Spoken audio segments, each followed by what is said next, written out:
കേരളത്തിലെ ക്രിസ്ത്യാനികൾ ബി.ജെ.പിയുടെ കൂടെ നിൽക്കുമോ? എൻ്റെ അഭിപ്രായത്തിൽ കേരളത്തിൽ ഒരു മത നേതാക്കളുടെയും അഭിപ്രായം കേട്ടുകൊണ്ട് ഒരാളും കൂടെ നിൽക്കില്ല.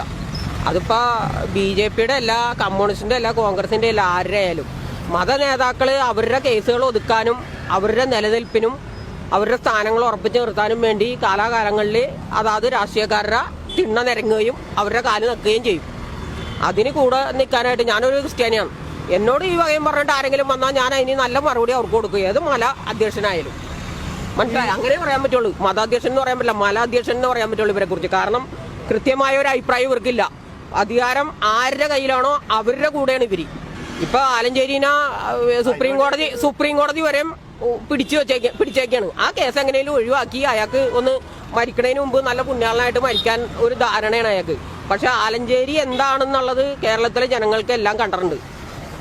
5,98,00,000 രൂപ പിഴ അടച്ച ഒരു വ്യക്തിയാണ് നമ്മുടെ കേരള ഖജനാവിൽ. എന്തിനു വേണ്ടിയാണ്? സ്വാതന്ത്ര്യ സമരം നയിച്ചു കഴിഞ്ഞാൽ പിഴ അടക്കാൻ പറ്റുമോ? പറ്റൂല. അപ്പൊ അയാളൊക്കെ അവിടെ ഇവിടെ നിന്നിട്ട് ഓരോ നേതാക്കൾ കൊടുക്കണതും മേടിച്ച് നക്കി തിന്നുകൊണ്ട് ബി.ജെ.പി കയറും, മറ്റവര് കയറും, മറിച്ചത് കയറും എന്നൊന്നും പറഞ്ഞാൽ നടക്കുമൊന്നുമില്ല. ഇവിടെ മതന്യൂനപക്ഷങ്ങൾക്കെതിരായിട്ട് ബി.ജെ.പി എല്ലാ സ്റ്റേറ്റിലും, കേരളത്തിൽ വലിയ കാര്യമായിട്ടില്ല, മറ്റുള്ള സ്റ്റേറ്റുകളിലൊക്കെ ചെയ്തുകൊണ്ടിരിക്കുന്നത് എന്താണ്? അല്ലെങ്കിലും ഒരു ഇലക്ഷനിൽ നമ്മൾ ചർച്ച ചെയ്യേണ്ട വിഷയമാണോ ഒരു മതം? അവര് ഇപ്പൊ എത്ര 9 കൊല്ലമില്ലേ ഭരിക്കണത്? ഈ 9 കൊല്ലം കൊണ്ട് എത്ര ആയിരം പേർക്ക് തൊഴിൽ കൊടുത്ത്, ഇവിടെ പഠിച്ചിറങ്ങണ എത്ര യുവാക്കൾക്ക് തൊഴിൽ കൊടുത്ത്, ഇവിടെ എന്തും മാറ്റം ജനങ്ങൾക്ക്, സാമൂഹ്യ നീതിക്ക് വേണ്ടി എന്തും മാറ്റം ഉണ്ടാക്കി.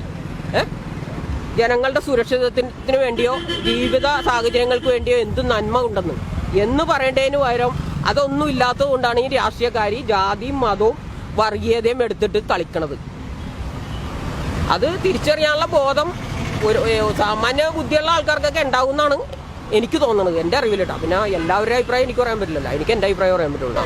ഏത് പാർട്ടി പറഞ്ഞാലും ഇപ്പൊ ബി.ജെ.പി എന്നല്ല, ഇവിടെ എല്ലാ പാർട്ടിക്കാരും ചെയ്യണ ഇത് തന്നെയാണ്. കാലാകാലങ്ങളിൽ അവർ ഓരോരോ ആൾക്കാരുടെ ഇതുപോലെ കയ്യും കാലും പിടിച്ച്, അല്ലാത്തപ്പോൾ തെളിഞ്ഞു നിന്നിട്ട് അതും ഇതൊക്കെ പറയൂ. ഇലക്ഷൻ ആകുമ്പോൾ അടുക്കള വഴി കയറി ചെന്ന് അവരുടെ കയ്യും കാലും പിടിച്ച് അവർ കൊടുക്കണം മേടിച്ച് നക്കി തിന്ന് ഇപ്പുറത്ത് വന്ന് നിന്നിട്ട് അവർക്ക്. ഈ ബി.ജെ.പി അധ്യക്ഷൻ സുരേന്ദ്രനൊക്കെ സഭ തിരുമേനികളെ കാണാനും ഒക്കെ കയറിയാണ്, ബിഷപ്പിനെ കാണാനൊക്കെ കയറി ഇറങ്ങി നടക്കേണ്ടെന്ന്. ഇവരുടെയൊക്കെ അല്ലാതെയുള്ള പ്രവൃത്തി നമ്മൾ നോക്ക്. ഈ ഇലക്ഷൻ ആകുമ്പോൾ കയറി ഇറങ്ങി നടക്കുന്നതല്ല നമ്മൾ നോക്കേണ്ടത്, ഇവരല്ലാതെ എന്ത് പ്രവൃത്തി ചെയ്യുന്നു അതല്ലേ നമ്മൾ നോക്കേണ്ടത്. അല്ലാതെ ഓരോ കാര്യങ്ങളിൽ ഇവരുടെ സ്റ്റേറ്റ്മെന്റും പ്രവൃത്തിയും.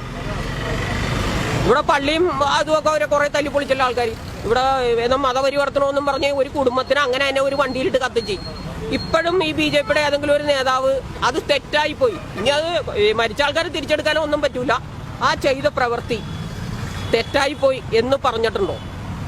അത് പറയാൻ കേൾക്കാത്തടത്തോളം കാലം ഈ മെത്രാമാർ അവരുടെ കാലി നോക്കി നടക്കണം എന്ന് പറയുന്ന അവസരവാദം തന്നെയാണ്. അതിനൊന്നും പറയാനില്ല, പച്ചക്ക് തന്നെ പറയാം. ശ്രീ അനിൽ ആന്റണി ബി.ജെ.പിക്ക് തുറുപ്പ് ചീട്ടാവോ? ആന്റണി ആരാ? അല്ല, ഈ അനിൽ ആന്റണി എന്നാണ് താങ്കൾ കേൾക്കാൻ തുടങ്ങിയത്? ഞാൻ ഈ അടുത്ത ദിവസങ്ങളിലാണ് അനിൽ ആന്റണീനെ കേൾക്കാൻ തുടങ്ങിയത്. അത് ഈ എ.കെ. ആന്റണിയുടെ മകനായതുകൊണ്ട് മാത്രമോ, അല്ലാതെ ഒരു വ്യക്തിത്വം ഇപ്പം ഞാൻ എൻ്റെ പേരിൽ ഞാൻ ആരാണെന്ന് ഞാൻ തെളിയിക്കട്ടെ. അനിൽ ആന്റണിക്ക് ഒരുപാട് കഴിവുകളുണ്ടാവും, ചിലപ്പോൾ അവൻ തിളങ്ങി വരും, ചിലപ്പോൾ ഭയങ്കര പൊസിഷനിലെത്തും. അത് പ്രൂവ് ചെയ്യേണ്ടത് അനിൽ ആന്റണിയാണ്. അല്ലാതെ അപ്പൻ ആനപ്പുറത്ത് ഇരുന്നേച്ചാണ് അപ്പം എൻ്റെ ഉണ്ടിയിലും തഴമ്പണ്ടെന്നും പറഞ്ഞ് കാണിച്ചിട്ട് നടക്കണതിൽ വലിയ ഇതില്ല. ആ പേരും പറഞ്ഞാൽ ഇപ്പം ബി.ജെ.പിയിലേക്ക് പോയേക്കണ. അതിന്റെ ഫലം കിട്ടുമോ ഇല്ലെന്ന് ബി.ജെ.പി തെളിയിക്കട്ടെ, അല്ലെങ്കിൽ അനിൽ ആന്റണി തെളിയിക്കട്ടെ. അനിൽ ആന്റണിയുടെ കടമയാണത്. അവൻ എന്ത് ക്വാളിറ്റി ഉണ്ടെന്നുള്ളത് തെളിയിക്കേണ്ടത്, സമൂഹത്തിൽ തെളിയിക്കേണ്ടത്. തെളിയിക്കട്ടെ. അനിൽ ആന്റണി കുറ്റം പറയാൻ നമ്മൾ ആളല്ല. അവന് ഏത് രാഷ്ട്രീയ പാർട്ടിയിലും പോകാൻ എന്ത് വേണേലും ചെയ്യാം. പക്ഷെ അത് അവന്റെ സ്വന്തം വ്യക്തിത്വമായിരിക്കണം. അല്ലാതെ അപ്പനെയും ഇത്രയും നാളും ഇരുന്ന പാർട്ടിനെയൊക്കെ കുറ്റം പറഞ്ഞിട്ട് പോയിട്ട് അതല്ല ചെയ്യേണ്ടത്. ഈ ബി.ജെ.പിയിലേക്ക് അവൻ പോകുമ്പോൾ ബി.ജെ.പി ചെയ്ത നന്മ ജനങ്ങളുടെ മുമ്പിൽ കാണിക്കണം അവൻ. എന്നിട്ട് പറയണത് ഇന്ന നന്മകൾ സമൂഹത്തിനും നാടിനും വേണ്ടി ചെയ്തുകൊണ്ട് ഞാൻ ബി.ജെ.പി ആണ്.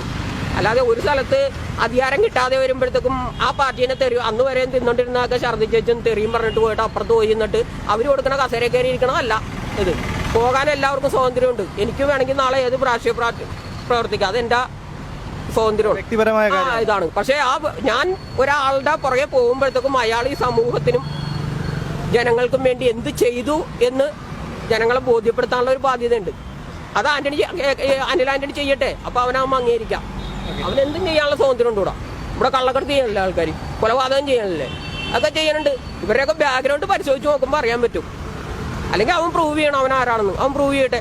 അല്ലാതെ എ.കെ. ആന്റണിയുടെ മോനാണെന്നും പറഞ്ഞ് നാട്ടിൽ മുഴുവൻ നടന്നു കഴിഞ്ഞാൽ ആരെങ്കിലും വോട്ട് ചെയ്യോ?